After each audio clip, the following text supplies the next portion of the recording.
Glória a Deus. Vou convidar os irmãos a se colocar em pé. Vamos ler aqui 2 textos da palavra do Senhor, para que nós possamos nessa noite entender até o fato, o motivo de estarmos aqui. Porque estar na casa de Deus é algo muito sério.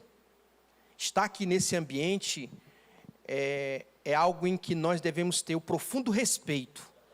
Respeito, amor, gratidão. As palavras da missionária que orou aqui, ela falou sobre graça, amor e entendimento.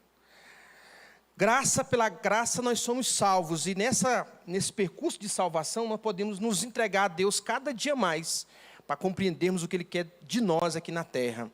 Porque todos nós aqui temos um chamado. Deus nos comissionou para fazer alguma coisa na obra dEle. Agora, conhecer esse propósito é uma coisa que exige de nós um profundo sentimento também de obediência, em reconhecer que Deus está nos céus, e nós estamos aqui na terra, e estamos aqui cumprindo a obra dEle, fazendo a sua vontade. Amém? Vamos ler um texto em 1 João, capítulo 5, verso 4, e depois a carta do apóstolo Paulo, na carta de 2 Coríntios, capítulo 9, versículo de número 8. E eu quero dizer aos irmãos que estou muito feliz por estar aqui hoje no culto da unção, que é culto de vitória. Viemos aqui para celebrar também o nome do Senhor. E cada dia que nós estamos aqui, Deus vai fazendo alguma coisa em nós. Quem crê dessa forma? Deus está trabalhando em você? Sim ou não? Deus está trabalhando em nós, fazendo em nós a cada dia um aperfeiçoamento, para que nós possamos estar mais parecidos com Ele. Amém? Foi projetado aí, né? Então está 1 de João, capítulo 5, verso 4, diz assim: porque todo o que é nascido de Deus, o que acontece com ele? Ele vence o mundo. E esta é a vitória que vence o mundo. O que vence o mundo? Posso ouvir dos irmãos o quê? A nossa fé. 2 de Coríntios, capítulo 9, verso 8. Dá para projetar aí? Amém, obrigado. Diz assim: Deus pode fazer-vos abundar em toda graça, a fim de que, tendo sempre em tudo ampla suficiência, superabundeis em toda boa obra. Posso ouvir um amém? Erga suas mãos aos céus, Senhor nosso Deus e nosso Pai. Te louvamos nessa noite pela Tua bondade, pela Tua fidelidade e pelo esse plano maravilhoso que Você estabeleceu para nós, que através da nossa fé vai se estabelecendo dia após dia o plano de salvação. Que nós possamos permanecer firmes, Senhor, em Te servir, em Te adorar, em espírito e em verdade, tendo uma vida de sincero amor para contigo. Em tudo quanto nós formos fazer, possamos Te agradar em tudo que a nossa vida pode produzir no Teu reino, para Ti, na Tua obra, na Tua casa. Em nome de Jesus nós oramos e Te agradecemos. Amém. E louvado seja o nome do Senhor. Podeis se assentar. Quero também agradecer a Deus ao convite que foi feito ao nosso pastor, que está em casa, com certeza está assistindo essa programação também. Um abraço, pastor Jeová, obrigado pela confiança. Nós estamos, irmãos, em um tempo em que a igreja está caminhando, e nós precisamos entender qual é a nossa posição como servo de Deus nesse contexto. O que é que nós estamos fazendo para que Deus possa nos usar na sua obra aqui na terra, para conquistar primeiro a nossa família, os nossos amigos, a nossa comunidade e povoar o céu. E eu tenho certeza, se nós formos falar desse assunto tão importante que é a fé, nós iríamos discorrer aqui muitos dias, e cada um de vocês, além do testemunho, poderia ler um texto onde está relacionado que a fé transforma, que a fé muda, que a fé nos leva a conquistar. Mas eu não queria ater somente a esse tema, mas apresentar para os irmãos alguns conselhos. Hoje eu vou dar 3 conselhos para nós. Também tomo posse desse conselho, né? Para que Deus possa fazer em nós. Quando eu li o segundo texto de 2 Coríntios capítulo 9, verso de número 8, eu também li o 10. E quando eu estava lendo o versículo 10, que fala sobre a semente, me transportou também para o verso de número 6, que fala também sobre a forma de semear. Quem semeia pouco, pouco vai colher. Quem semeia muito, muito vai colher. E dentro dessa semeadura, me veio 2... Eu digo assim, para mim, eu quero passar para vocês 2 coisas que eu escrevi, que eu achei interessante, pastor Paulo Pedro. Eu coloquei assim, ó: a graça te orienta em meio a todas as suas circunstâncias. Porque a graça de Deus, estabelecida uma vez na vida do homem, e ele entendendo isso, fica mais fácil ele servir a Deus sem reclamar. Porque a reclamação, ela tira a força da oração. Repita comigo. A reclamação tira a força da oração. Porque quanto mais a gente está habituado a reclamar, menos a gente ora. Já percebeu? Quanto mais nós amanhecemos e já começamos a reclamar, mais nós estamos colocando esse dia na mão do nosso próprio egoísmo. Em achar que tudo que a gente faz é porque eu faço, dou conta. Não, irmãos, nós estamos servindo a Deus. A partir de agora a nossa vida pertence a Ele. A Bíblia diz que agradecer todo dia, em tudo dai graças. Então é importante que a gente entenda que a graça de Deus, uma vez dentro de mim e agindo através de mim, eu posso ter certeza que pode ter um problema, pode ter uma dificuldade, pode vir a tempestade. Foi cantado aqui em 2 músicas falando sobre tempestade. Pode vir a tempestade, mas sabe de uma coisa? Deus é com você nessa caminhada, Deus é contigo nessa jornada. Não desanime, persevere, continue firme, fazendo a vontade do Senhor. Eu escrevi outra coisa. Deus se manifesta aonde tem fé. A manifestação de Deus é aonde existe essa coisa chamada fé. Hebreus capítulo 11, verso 1. Ora, a fé é o firme fundamento das coisas que se esperam. A gente está esperando. A gente está esperando o quê, irmãos? Esperando alguma coisa, porque a nossa fé vai me levar para a parte B do versículo, que diz o quê? E a prova das coisas que nós não estamos vendo.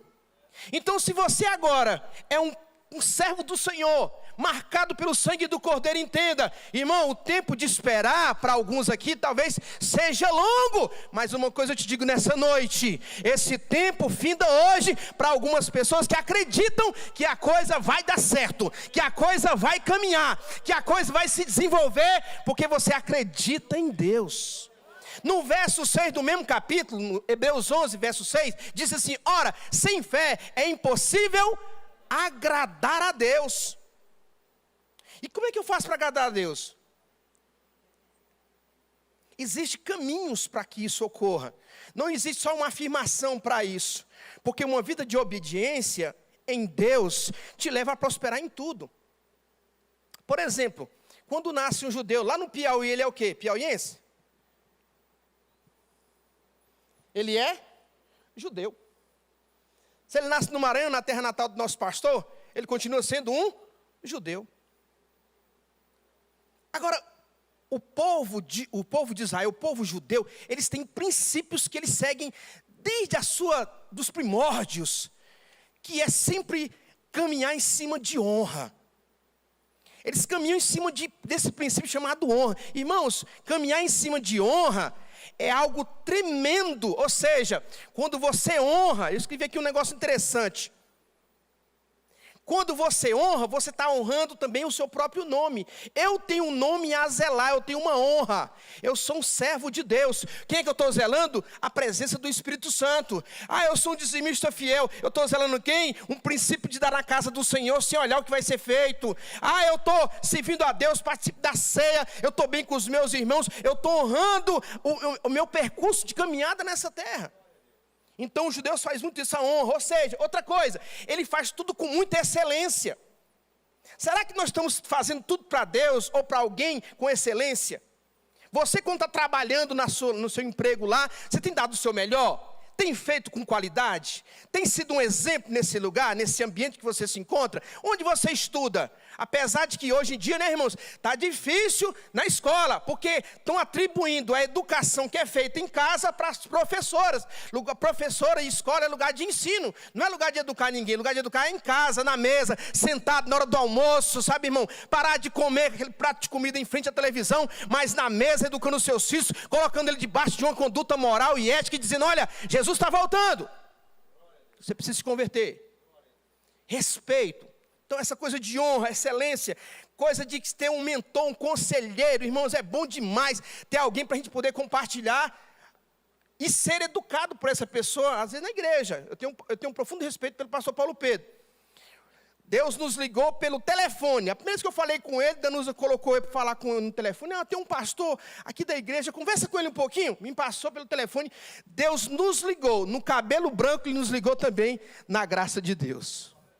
Porque tem gente que Deus vai ligando a gente no espírito, né, irmãos? Você tem essa ligação com as pessoas? Ligação no espírito? De repente está passando por uma luta, a pessoa te liga, olha, eu estou aqui, Deus me colocou para me orar por você, eu vou orar pela sua vida, eu vou orar pela sua casa, pela sua família. Deus está ligando, e Ele quer fazer isso direto com a gente, irmão, ligando você no espírito com outra pessoa, para a gente continuar fazendo a vontade do Senhor, não importando o que vão falar, o importante é continuar honrando ao Senhor, fazendo com excelência e tendo alguém para mentorear a gente. Porque essa palavra mentorear hoje em dia está levando muito para o outro lado, mas na igreja também a gente pode associar isso com alguém que tem mais experiência do que a gente, não é assim? Eu tenho 34 anos que estou dentro da congregação. Ele deve ter mais tempo do que eu na congregação. Então tem muita coisa que ele já passou, que de repente eu vou entrar, ele me chama, não vai por aí não, Jotinha, que aqui você vai se dar mal. Tem gente que nem gosta de ouvir isso, o conselho. Está entrando no buraco, a gente chega, não vai por aí não. Que é isso? Você não conhece a minha história, sabe da minha vida? Dá um tempo, irmão. Aí lá na frente se esborracha todo, volta. Irmão, eu deveria ter te ouvido. Deveria ter ouvido o seu conselho. Então faça tudo com excelência, com honra, tenha um mentor. Aí outra coisa, amar a repreensão. Quando nós amamos a repreensão, Provérbios 15, 31 e até o 33 fala sobre isso. Quando alguém te repreende, não é para o seu mal não. Quando alguém te repreender dentro da palavra, é porque Deus está usando essa pessoa para tirar você de uma situação complicada. É igual hoje, irmão, percebeu que quem fala a verdade é mal interpretado? Se eu falar a verdade para alguém, vai achar, nossa, o pastor é ignorante. Porque a verdade agora está entrando por esse caminho. A gente fala a verdade para alguém, fulano é ignorante. Irmão, quando a gente se fala a verdade, é porque a gente também ama. Eu fui uma pessoa, hoje não pode ir mais, né? No estado do Piauí, onde eu nasci, lá era comum levar uma correada do avô, do pai, né? E só uma já bastava para todo o serviço. Ali mesmo você fazia todas as suas necessidades fisiológicas, né? Naquele lugar que você levava uma cinturada, uma chinelada, aquilo ali era tão forte, porque naquele tempo a sandália era feita com o quê? Com couro de bode. Então onde ela batia, irmão, ficava a marca. E a gente não morreu por causa disso. Muito pelo contrário, a gente passou até a gostar e respeitar os mais velhos. Outra coisa, aí entra o segundo degrau da prosperidade, pastor Paulo Pedro. O primeiro degrau da prosperidade chama-se fidelidade. Quem não é fiel com Deus não vai alcançar o segundo degrau, que é a generosidade. Ser generoso, se compadecer com o que está necessitado. Uma pessoa me ligou e falou, pastor, estou precisando de uma cesta básica, porque meu pastor lá em casa já tem 3, vai para o 4º dia hoje, que a gente está comendo só cuscuz com algum ovo, alguma coisa que tinha na geladeira, mas o cuscuz estou fazendo a última massa hoje. Ela vai dar para a gente tomar o café e à noite comer alguma coisa. Ela tem 2 filhos, e ela querendo uma cesta básica. Irmão, como isso me corroeu, do dia que ela me falou, ao outro dia que nós conseguimos ajudar essa pessoa. Isso não é dar uma de bonzinho, não, irmãos, entre aspas. É você ser generoso, se compadecer com a dor de alguém. Está sendo interrogado por Deus em ajudar. Porque ajudar, às vezes a pessoa quer ajudar quem tem. Nós precisamos aprender a ajudar quem está precisando de verdade. Ser generoso. E aí a vida do crente começa a caminhar. E eu quero aqui falar agora então dos conselhos, já que eu introduzi. Primeiro conselho para você anotar aí, anote o primeiro conselho. Para vencer o mundo, foi o texto que nós lemos, que a nossa fé vence o mundo. Para vencer o mundo, nós precisamos, é fundamental ter uma vida de, olha aqui o nome aqui, bem grande aqui para a gente não esquecer, ó. Ter uma vida de, é fundamental.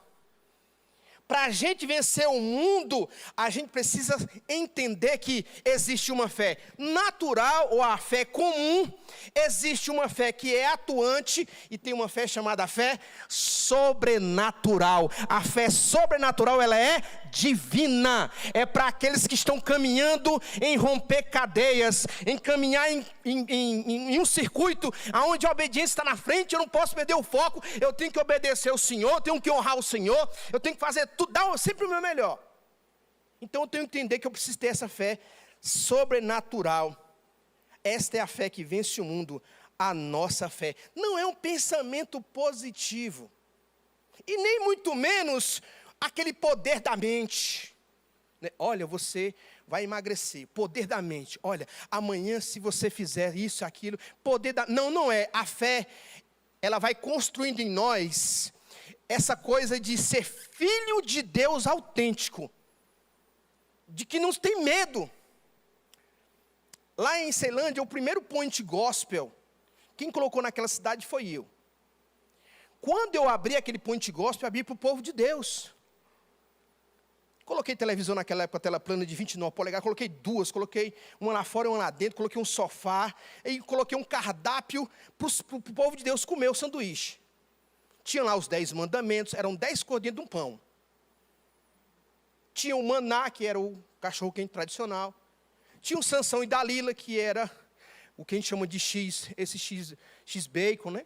Então ele tinha um nome, eu coloquei um nome, então o pessoal às vezes ia lá no Point Gospel, só para ver o cardápio e tirar foto com o cardápio, que achou bonito. Mas a clientela não ia. E um outro irmão, vou chamar de irmão, que agora ele é irmão, mas na época ele é do outro lado, das trevas. Ele tinha um quiosque do outro lado, irmão, o quiosque dele no domingo era lotado de crente. Ora, mas eu abri um espaço para o povo de Deus, mas ninguém ia. Pingava uma hora ou outra, eu comprava tanto material, sorvete. E aquele povo, todo mundo terminava os cultos e ia para aquele cidadão. Eu fiz uma campanha. Se lá vai ter 50, aqui vai ter 100.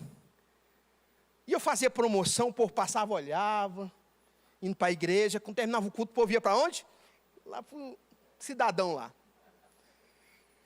Aí lançaram uma música do Diante do Trono, Eu Agradeço. Quando eu estava olhando para ele e não colocando a minha fé naquilo que eu comprei e acreditava, eu estava colocando a minha fé natural naquilo.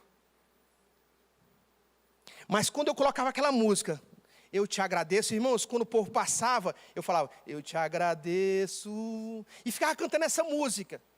Agradecido. Houve domingo assim, que eu terminava o expediente, eu tinha vendido 14, 15 cachorro quente, 20 x-salada e por aí vai, algumas coisas. Mas quando eu comecei lá dentro, colocar um outro tipo de fé, irmãos, aí foi o contrário.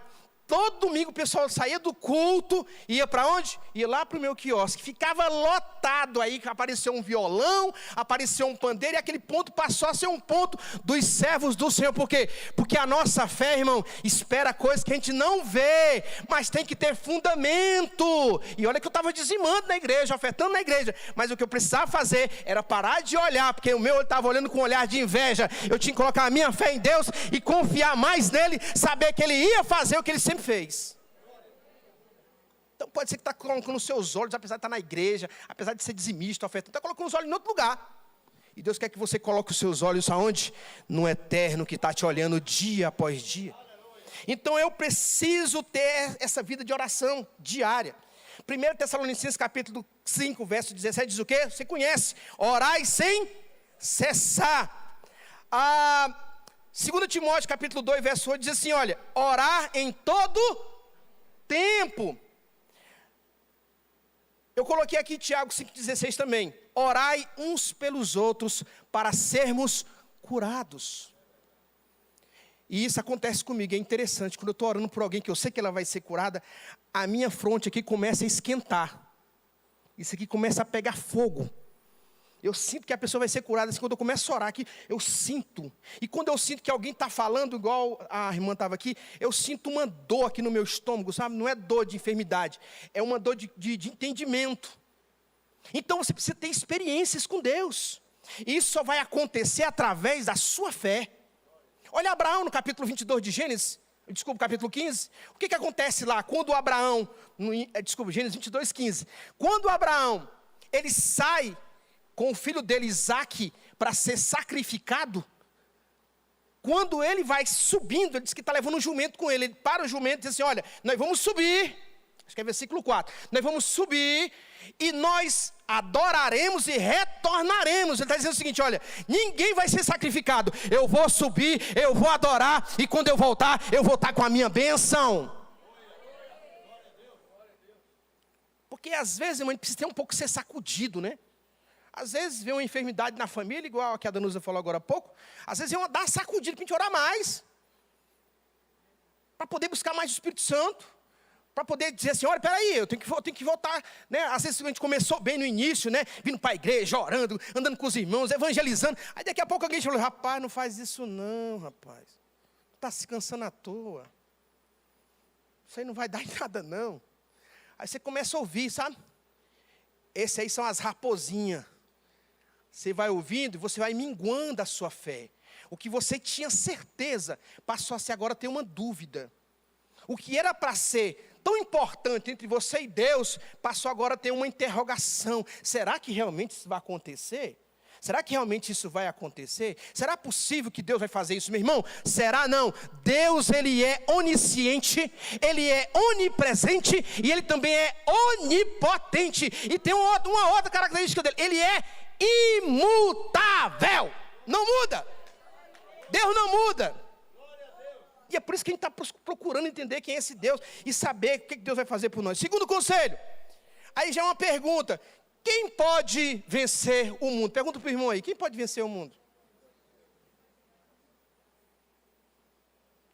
A resposta no versículo 1 e do versículo 2 do capítulo 5 de 1 João. Se puder projetar aí, 1 João capítulo 5, verso 1 e verso 2. A resposta, quem pode vencer o mundo? Vamos lá?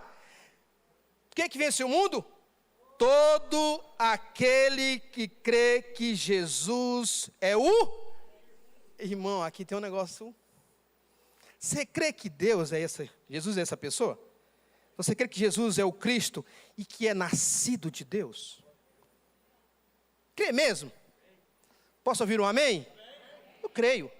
E todo aquele que ama ao que o gerou também ama ao que dele é nascido. O verso de número 2.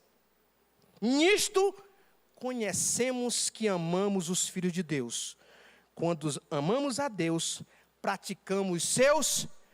Aqui está fácil, irmão. A condução de uma vida espiritual, ela é facilitada quando eu aceito os mandamentos do Senhor. Quando eu percebo que Deus está no céu e eu estou na terra, e que Ele é suficiente para mim. Lá em Mateus, no capítulo 8, no verso 10, conta a história de um centurião. O centurião vai até Jesus e o servo dele está doente. E o que ele faz? Ele, olha, é o seguinte, meu servo está doente. Jesus fala assim, eu vou na sua casa. Ele, não vai não. Sabe por que você não precisa ir? Porque eu preciso apenas de uma palavra sua. Sabe por quê? Porque eu sou o centurião, eu digo para um, vai e ele vai. Eu digo para outro, vem e ele vem. Eu digo para o meu servo, faz e ele faz. Mas eu quero somente uma palavra do Senhor. Por isso não é quem está pregando, mas é o Espírito que está falando com você. É o Espírito que está falando à igreja. Então quando o Espírito fala à igreja, basta apenas uma palavra. Uma palavra só basta. Para mim vir para Ebenezer, foi só uma palavra. Para você levantar a mão e aceitar Jesus como seu Salvador, uma palavra. Para você comprar a sua casa, você teve uma palavra e uma certeza, uma paz dentro de você.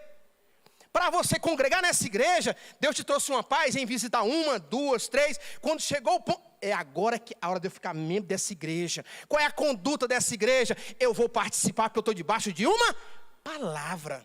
Se um dia eu for sair da igreja, eu tenho que ter uma palavra. Para me casar, tem uma palavra. Para me namorar, tem uma palavra. Para noivar, tem uma palavra. A palavra do Senhor diz assim: passará os céus e a terra, mas as minhas palavras não hão de passar. Então você precisa de uma palavra. Nós vimos aqui atrás de uma palavra. E a palavra é fé. O centurião não precisa da minha casa, não. Não precisa não, Paulo Pedro. Lá não, comer o feijão, não. Não precisa. Precisa apenas de uma palavra. Quem pode vencer o mundo? somente aquele que crê que Jesus é o Filho de Deus. Essa é a palavra para você vencer o mundo. Você pode vencer o mundo. Aí eu coloquei assim, o que Jesus quis dizer em João capítulo 16, verso 33? Ele diz assim, eu venci o mundo. Por que ele disse isso? Eu venci o mundo. Ele não era filho de Deus? Sim ou não? Por que ele disse isso? Eu venci o mundo. Sabe por quê, irmão? Eu coloquei aqui porque Jesus superou, primeiro, ele superou todas as aflições do mundo. Tem aflição que vem, você desespera, quer sair da igreja. Tem uma aflição que vem, uma complicação familiar, você quer desistir da fé. É a hora de você colocar os seus joelhos no chão e dizer, Senhor, a partir de agora, essa situação existe, mas eu estou colocando nas tuas mãos, eu estou entregando nas tuas mãos. É para o Senhor resolver. Quem tem filhos aqui, levanta a mão. Sabia de uma coisa? Quando você entrega os seus filhos a Deus, é Ele que cuida. Dá livramento. É ou não é? Acontece um problema, Deus dá um livramento, Deus socorre, Deus envia o socorro. É por quê? Porque você colocou os seus filhos aonde? Na mão de Deus. Então aqui Jesus dizendo, eu venci o mundo, venci, mas eu venci as aflições do mundo. Jesus superou o quê? Ele nos dá, através desse vencimento, um certo conforto. Ou seja, o conforto de quê? De que a gente pode ter uma cura a qualquer momento. Ora, mas alguém está enfermo. Minha sogra estava enferma. Está no hospital. Não há motivo para pânico, está na mão dos homens. Mas há motivo de vitória. Porque ela está onde? Nas mãos de Deus. E é Deus que vai dar o socorro, vai curar. Então, o testemunho que a gente ouviu nesse altar aqui de cura, além dele sofrer essas aflições, ele também superou muita coisa, curou muita gente, nos dando esse conforto. E quando ele cura, irmãos, que também ele vence o mundo, ele está dizendo para você e para mim, olha, sabe de uma coisa, eu vou te ajudar nas suas necessidades. Tem alguém precisando de alguma coisa nessa noite? É evidente que tem, mas sabe de uma coisa? Saiba, Jesus vai te dar, Ele vai te entregar, Ele vai providenciar, Ele vai fazer porque Ele é Deus. E nós cremos na palavra dEle, a palavra dEle é tudo para nós. A palavra dele é luz para os nossos caminhos. Então nós estamos sendo, cada dia tem uma luz que nos clareia para essa bondade da parte do Senhor, que é andar em retidão a Ele, sabendo que Ele vai entregar a vitória. Amém? Agora vamos para o terceiro conselho. Já que quem pode vencer o mundo? E Jesus disse lá em João 16:33 que Ele venceu o mundo, e eu já falei sobre isso. Lá vai o terceiro conselho. Então, o que é que significa venceu o mundo? Letra A. Nós precisamos vencer a preocupação que nós temos com as coisas nossas e do mundo, do que com as coisas de Deus. Quer ver um exemplo? Sexta-feira tem vigília, não tem? Amanhã. Será qual é a desculpa que eu vou dar para não estar amanhã na vigília? Será que é mais importante estar em casa vendo um reality show de alguém que vai ser eliminado? Ou você eliminar a preguiça e o medo e vir adorar o Senhor aqui na vigília, que começa às 10 e termina à meia-noite? Percebeu que a gente costuma dar desculpa para as coisas de Deus, porque quem está mais preocupado com as nossas coisas, assim ninguém vai conseguir vencer o mundo, porque a fé está sendo subtraída pela nossa própria vontade. Não vou não, está chovendo. Uma das coisas que me fez casar com a Danusa foi isso. E que tem jovens aqui que eu estou vendo, olhe, preste bem atenção, você que vai casar com alguém, saiba de uma coisa, essa pessoa com que você vai casar, essa pessoa tem que amar mais a Deus do que você. Aí não vai ter julgo desigual. Isso é um conselho. Quando eu vi que essa moça vinha para a igreja, quando eu fiquei sabendo o testemunho dela, que ela não faltava culto, eu falei, opa, legal, que eu gosto também de estar na igreja. Aí, uma irmã que não está mais conosco falou assim, olha, pastor Jotinha, a Danusa, quando ela fazia faculdade, ela vinha direto da faculdade, às vezes toda molhada. Eu falei, opa, é essa mulher que eu quero. Estão entendendo, gente?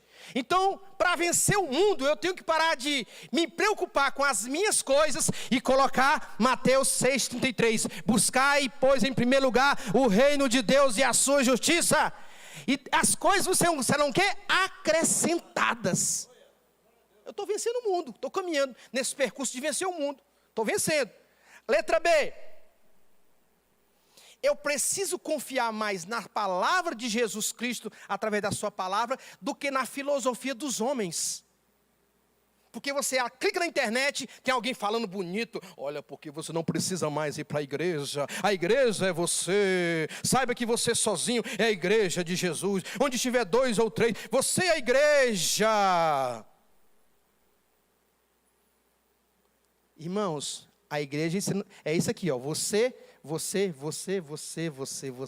Cada um aqui é metade de um corpozinho, ó, formando o quê? A congregação dos santos, a igreja que vai subir.